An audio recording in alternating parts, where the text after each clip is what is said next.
Əgər uşağınız tualetdə oturmursa, bu 3 yöntəm işinizə yarayacaq. Birinci yöntəm, ayaqlarının altına bir qab su qoyun və su ilə oynamağa icazə verin.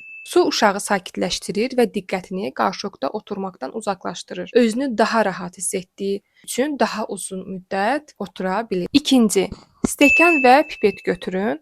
Uşaq qarşılıqda oturduğu zaman əlinə stəkan və pipet verin. Pipet vasitəsilə su ilə oynayacaq və orada baloncuqlar düzəldəcək. Bu oyun uşağın diqqətini saxlayır və eyni zamanda bədənini rahatlaşdırır və fikrini oyun oynamağa verir.